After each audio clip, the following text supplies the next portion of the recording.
able to sneak his way through the line, pick up that first down. He'll keep rolling on this possession. Overtime on the PAC Sports Network and from Alumni Stadium in Greenville, Pennsylvania. 44-44.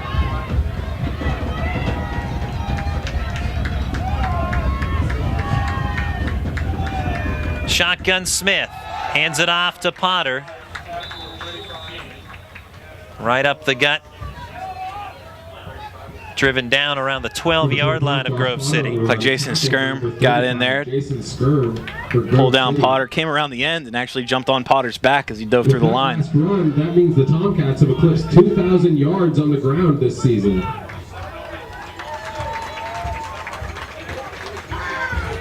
Second down and 8 situation for the Tomcats. A win today for Teal would give them their first 3-game winning streak since their PAC championship season in 2005, which is their last title. Fake the handoff, Smith looks left, pass, intercepted by the Wolverines. Grove City coming the other way with it, and that is Diani, and he is tripped up at midfield. But a huge turnover stops the Teal Tomcats, and now, as you said, by winning that coin toss, the Wolverines know that a field goal could be good enough to win it. Yeah, a field goal could be good enough to win it, but not to say you'd settle for that. Yeah, well, first of all, you just want to play your offense and see what you can get out of it. But second of all, kicking game, not necessarily one of Grove City's strengths this year. Only attempted 3 field goals all year, only knocked down 2 of them. Yeah, they did hit 1 today, but that was just a 23-yarder. No, you're right, but just 1 today, which was only a 23-yarder. The long on the season for Ryan Stewart is 27. So it's certainly not the strong suit for the Wolverines. You leave nothing to chance. You want to punch it in the end zone and get it over with. First and 10, Wolverines under center. Handoff right side, Maskery, nowhere to go, maybe a yard. If you're in that pile, if you're one of the second or third men in that pile, Teal, you're thinking about ripping that football out of there. Once Maskery stood up, other guys are in there punching and clawing at that ball. Maskery, who has over 100 yards rushing today, gives him 115 yards on that carry. The interception by Joe Diani, by the way, that is his 4th of the season. He's the team leader in interceptions, and for Grove City has been their team leader for the past couple of years now. Roll out right, Pell. Pass complete to Ritchie. Tackled near the 15-yard line. Should be good for a first down is Rob Edwards with the tackle. Number 10, pass complete. Well, that's been the big connection really throughout their careers. Pell to Ritchie, mentioned both from Wheaton Academy. They have that 6th sense amongst themselves. They just know where the other is at, that confidence within each other. Well, you have to have a lot of confidence in Anthony Ritchie today. He has 4 touchdowns, 2 receiving, 1 rushing, and 1 passing. First and 10 for Grove City at the 15-yard line. Maskery up the middle, tackled at the 13. Wolverine, number 41, Steve Maskery on the run, tackled by number 48, Tyree Abrams for the Tomcats. Tyree Abrams on the stop for the Teal Tomcats. Makes it 2nd and 8.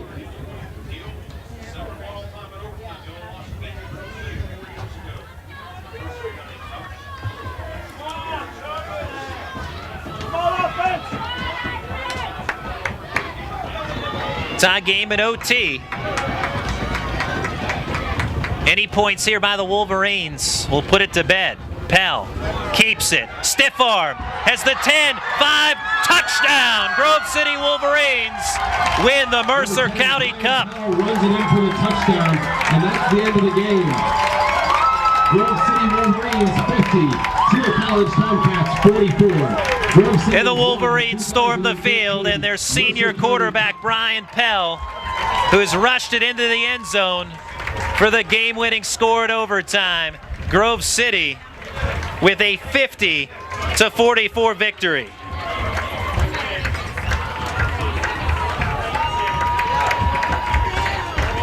Now the Mercer County Cup 30th edition. It was a dandy and ends dramatically with the rushing touchdown by quarterback Brian Pell. Now, mentioned talking with Coach Chris Smith, he mentioned that how important this game is to the seniors on both sides. And that was a senior who rushed the winning touchdown into the end zone. Brian Pell, who's had a fantastic career at Grove City. He'll end as the second all-time passer in Grove City history in yards and touchdowns. He does it with his legs today. But all in all, Pell and the Wolverines with the win in the Mercer County Cup. So 21-9 all-time, Chris Smith and the Grove City Wolverines in the Mercer County Cup game. And they'll get to keep the cup for another year. Great hard-fought battle out there. Both teams, great show of sportsmanship, shaking hands. Tough way to lose if you're Teal, and a very, very good win if you're Grove City. And just you kind of feel the emotion, the exhaustion out there on the field, and both teams left it all out there. And congratulations to Coach Smith and for winning that Mercer County Cup, being presented to him right now. Ryan Briggs, the SID of the Grove City Wolverines, handing that Mercer County Cup over to Coach Chris Smith, and it's been in possession of the Wolverines throughout the majority of its existence. As we mentioned, 21 wins in the history of the Mercer County Cup game, and this is the 30th edition and also the 100th meeting all time between these two schools. Brian Pell with a rushing touchdown to win it. And as the Wolverines celebrate, we'll take a break. And this will be a 60-second timeout. We'll come back and talk about this one on the PAC Sports Network.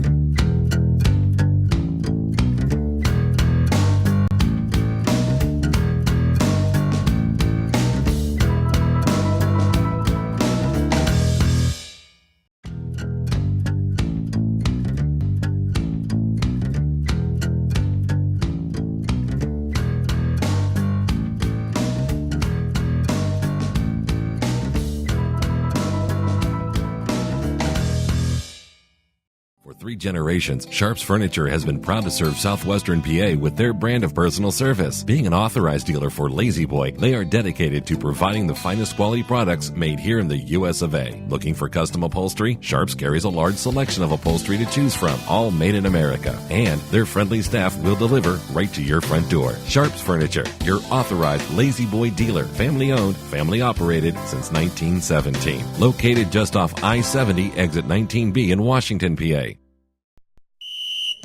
We're here at Sport Clips, the new just for guys haircutting place, to see what the buzz is about. How was it? Nice cut, nice price, professional stylist. Doesn't get any better than this. There's sports on TV at every chair. I got an awesome haircut, steam towel treatment, neck and shoulder massage. I went all the way! What are you waiting for? Sport Clips is now in your neighborhood. At Sport Clips, guys win. With 2 locations in Washington County, at the McMurray Shops in Peters Township and at Trinity Point in Washington. When you're seriously in debt, you know that feeling. It returns every time the phone rings. Things are out of control. A job you were counting on didn't come through, or you got sick. No matter how it got to this point, your creditors don't care or understand, but I do. It's not too late. I can help. If you're embarrassed, overwhelmed, or frustrated, don't be. I'm not here to judge. I'm here to help, and you do need help. Please call me. There is a way out, and I'll get you there.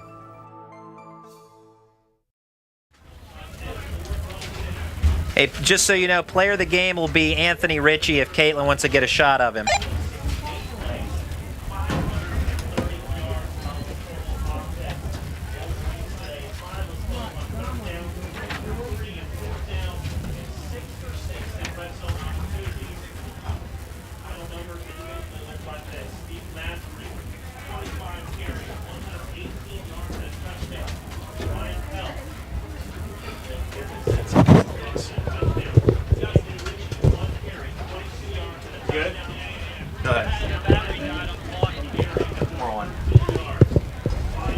And welcome back to Alumni Stadium as the Grove City Wolverines hang on for a 50-44 win in overtime over the Teal Tomcats. And this one a very exciting game.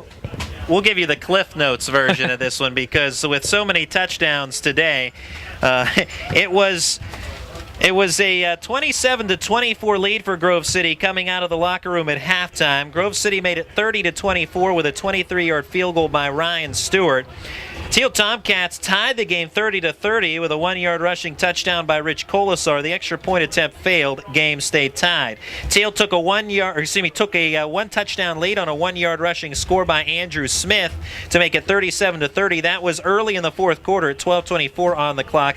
Grove City evened the score at 8:04 to play in the fourth quarter on a 30-yard pass from Zach Godzacko to Khalil Irvin. And that evened things up 37-all. Grove City took the lead at 3:17 to go in the fourth quarter on a 22-yard run by Anthony Ritchie. And that would be his 4th touchdown of the day, and also completed the trifecta as he had caught 2 touchdowns, passed for 1, and also ran 1 in. That 22-yard score giving Grove City a 44-37 lead. But undaunted, the Teal Tomcats tied it up. A 4-yard touchdown pass by Andrew Smith to Bill Frizzy, even the score with 29 seconds remaining, 44-44. And then in overtime, Smith, with his only interception thrown on the day, tossed a pick to Joe Diani, his 4th interception of the season, and that halted Teal's first possession of overtime and their only possession of overtime, because Grove City ended it with a 13-yard rushing touchdown by Brian Pell. And that would be the finisher, 50-44 today. And what an exciting game. Individually, some numbers. Steve Maskery, 117 yards and a touchdown on the ground for Grove City. Brian Pell through the air, 13 of 23, 192 with 2 touchdowns. His leading receiver, Anthony Ritchie, we'll talk more about him in a bit. Teal rushing, Josh Potter, 107 yards. Andrew Smith, 94 rushing yards, 3 touchdowns. Also 2 touchdown passes through the air for Andrew Smith, 19 of 24 with the 1 blemish, the interception. And through the air receiving, Tim Walker, 6 catches for 80 yards. Also Matt Fedzen, 4 catches for 91 yards and 1 touchdown. So statistically speaking, an outstanding day for several different individuals. And it added up on the scoreboard, the highest ever Mercer County Cup game, 50-44 Grove City. Yeah, a lot of offense in this game, a lot of memorable moments, and certainly anybody that was here for this game will remember it for quite some time, not just because it went to overtime, but because of the big plays, the different types of plays. Grove City pulling out a couple of trick plays out of their bag of tricks this afternoon, and Brian Pell with that last touchdown run, just scampering around the left side into the corner of the end zone. It's a way to cap off the season and a great career for him and the rest of the seniors on both sides here today. Yeah, Brian Pell, he ended the game with that rushing touchdown, product out of Wheaton Academy in Illinois. And his high school teammate at Wheaton Academy, Anthony Ritchie, has been his favorite target over the last 3 seasons at Grove City. And Ritchie led the team in receptions, receiving yards, and touchdown catches his sophomore, junior, and senior year. And Ritchie today will be our Foster Law Office's player of the game. As we said, 4 touchdowns, the trifecta in scoring. You don't see that very often, and hard to pass him up as our player of the game. His finishing totals, Ritchie, 6 catches for 117 yards and 2 touchdowns, 1 touchdown run from 22 yards out, and also a touchdown pass. That was a, 16-yard touchdown pass, and that went to the tight end, Patrick Donahue, to a wide-open Patrick Donahue. So Anthony Ritchie, player of the game. Yeah, doing it all, player of the game, and well-deserved player of the game. Jack of all trades, doing it with his arm, his legs, and receiving too. So great job for him. Hats off to him, and this is the end of football season. No more football games past today for us. That's right. That ends our football season, our football coverage on the PAC Sports Network. And you said hats off. Well, hats off to all of our sponsors as well. Triple Tri-County Patriots for Independent Living, Sport Clips, Foster's Law Offices, Sharps Furniture, and First Commonwealth Bank and Time Ad Productions. Without their help, we could not make these PAC football and volleyball broadcasts possible for you. So again, a big thank you to all of those folks, especially Tri-County Patriots for Independent Living as they are working toward refurbishing the old YWCA building in downtown Washington. Again, they they are working to raise donations and raise some money to refurbish that building, and they have been a rock as far as our sponsorships go over the past couple of seasons. So big thank you to them, and again a big thank you to everyone involved: Sport Clips, Foster Law Offices, our Foster Law Firm Player of the Game, Anthony Ritchie today, Sharps Furniture